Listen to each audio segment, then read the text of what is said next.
पुण्य की रुचि भी भोगों की रुचि है। पुण्य की रुचि कोई धर्म की रुचि नहीं है। नहीं समझे? ये पुण्य करूँगा तो इसका फल मज़ेदार मिलेगा, पुण्य अच्छा है, पुण्य करना चाहिए, पाप का फल बुरा है, ये अंदर मान्यता पड़ी है, इसलिए पुण्य करना चाहता है। पुण्य करने में तुम्हें कोई मज़ा नहीं आता। समझ में आया? देखो 200 लोगों की लाइन लगी हो और भगवान का अभिषेक करना हो, कितने लोगों की लगी हो?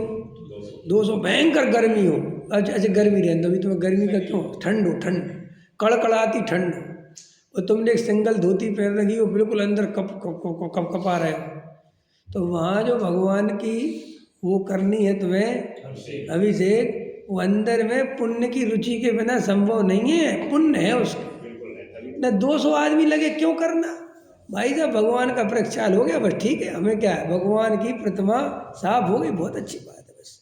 लेकिन वो अंदर में जब तक मैं वो क्रिया नहीं करूं तो मुझे पुण्य कैसे लगेगा? बोलो।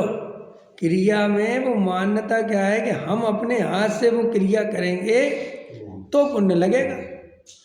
अगर चावल तुम चढ़ाओगे तो हमें कैसे लगेगा? तो भैया हमें भी दो। फल तुम चढ़ाओगे तो हमें कैसे लगेगा?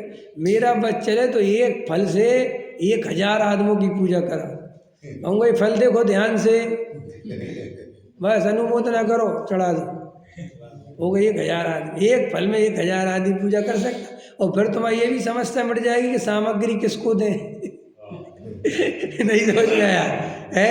लेकिन वो अपने हाथ से क्रिया करने की है, मेरे हाथ से, मेरे हाथ में ऐसे थोड़ी हो जाएगी। हमसे करवाओ, भगवान हमसे तो उठवाए नहीं, रोज भगवान हमसे उठवा लेते हो।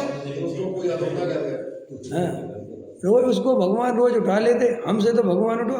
तो ऐसी वो क्रिया की रुचि, समझ में आया? तो आचार्य कहते अभी तो मिथ्या दृष्टि को बेहोश पड़ा है, उसे तो सबकी रुचि है आत्मा की छोड़ के। अपन को परिग्रह की भी रुचि है और परिग्रह छोड़ने की भी रुचि है। ये दो बात एक साथ कैसे संभव है कि नहीं? अरे बोलो कैसे है, थोड़ा बताओ तो कैसे है? सुन के तो परिग्रह छोड़ने की रुचि और वैसे तो पड़ी है। हाँ, मंदिर आता है तो परिग्रह छोड़ने की रुचि हो जाती है। कुछ नहीं रखा जी, रुपया पैसा मकान दुकान सब बेकार है भैया, कुछ नहीं, छाछ रोटी की व्यवस्था हो जाए, श्रीमद जी ने बहुत बढ़िया लिखा है, समझ में आया कि नहीं आया?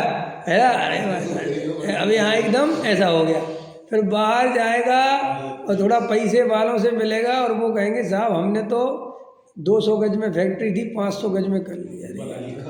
बढ़िया कर लिया, ऐसे बढ़िया। अब एकदम पाप की रुचि, परिग्रह की रुचि माने पाप की रुचि, समझ में आया? तो आचार्य कहते ऐसा क्यों हो रहा है? ऐसा क्यों हो रहा है? कछु सुध बुध नहीं रही है, मिथ्या मति छाए रही है। बेहोश पड़ा है, जब जहाँ जाता है जैसी बातें सुनता है थोड़ी देर के लिए भावुकता में वैसा विचार करने लगता है। जैसे वो पर्दे जैसा काम है, पर्दे पे जैसा सीन आया वैसे भाव हो गए और फिल्म से बाहर निकले तो कौन विलन कौन हीरो सब खत्म।